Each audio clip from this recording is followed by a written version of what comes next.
বিধানসভা নিৰ্বাচনটো লৈ পেলাই আমাৰ যি প্ৰচাৰ অভিযানবিলাক চলাবৰ কাৰণে আমি ইয়াত আজি 28 নং গোসাইগাঁও সমষ্টিৰ কাৰণে ষ্টেৰিং অফিচটো আমি ইয়াত মুকলি কৰিলোঁ আৰু এইখন ষ্টেৰিং অফিচতে বহি পেলাই আমাৰ কিমান বিজেপি আৰু UPPLৰ ষ্টেৰিং কমিটিৰ নেতাসকল আছে, কেন্দ্ৰীয় কমিটিৰ নেতাসকল আছে, জিলা কমিটিৰ আমি বহি পেলাই আমি একেলগে পলিচিবিলাক বনাম, ষ্ট্ৰেটেজি বনাম আৰু মোৰ আশা আছে যে অফিচৰ পৰাই আমি ফিল্ডত যিবিলাক কাম কৰিবৰ কাৰণে আগবাঢ়িছোঁ সকলো পলিচি আৰু ষ্ট্ৰেটেজিবিলাক ইয়াৰ পৰাই ইমপ্লিমেণ্ট কৰা হ'ব।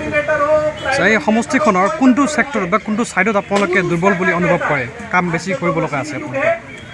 দুৰ্বল তেনেকুৱা মানে যিহেতু আমাৰ 28 নং গোসাইগাঁও সমষ্টিত 1,87,000তকৈ অধিক ভোটাৰ্ছ আছে আৰু ইয়াত বিভিন্ন জাতি জনগোষ্ঠীৰ মানুহসকল আছে। যেহেতু আমি ইয়াত 4টা দল ইয়াত আমি মিত্ৰজোঁট হিচাপে ইয়াত আমি প্ৰতিদ্বন্দ্বিতা কৰিব বিচাৰিছোঁ।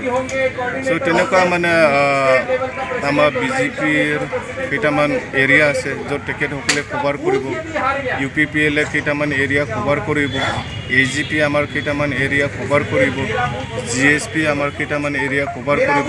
ত' তেনেকুৱা একজেক্টলি কোনটো এৰিয়াত আমি দুৰ্বল আছোঁ এতিয়ালৈকে এইটো আমি নাভাবোঁ যে ইমান আমি দুৰ্বল আছোঁ, কিন্তু য'ত য'ত অলপ মানে আমাৰ উইকনেছ আছে এইটো আমি উইদিন দিছ উইক আমি এইটো কভাৰ কৰিবৰ কাৰণে আমি চেষ্টা কৰিম। আৰু যিহেতু ডাঙৰ এজন প্ৰতিদ্বন্দ্বিতা আপোনাৰ এগেইনষ্টত আছে, কিয়নো 3টা কাৰ্যকাল অতিক্ৰম কৰিছে, গতিকে কি ধৰণৰ মনোভাৱ আপোনাৰ, মানে কনফিডেঞ্চ লেভেল কিমান? মানে কোনো এজন ইয়াত মানে কেণ্ডিডেটে ডাঙৰ সৰু ইয়াত নাই, ৰাইজে যাক বিচাৰে তেখেতকহে মানে ৰাইজে ভোট দিব। চ' ইয়াত আজি সন্মানীয় মাজেন্দ্ৰ নাৰ্জাৰী ডাঙৰীয়া 15 বছৰ এমালে হৈছে, ঠিকেই আছে।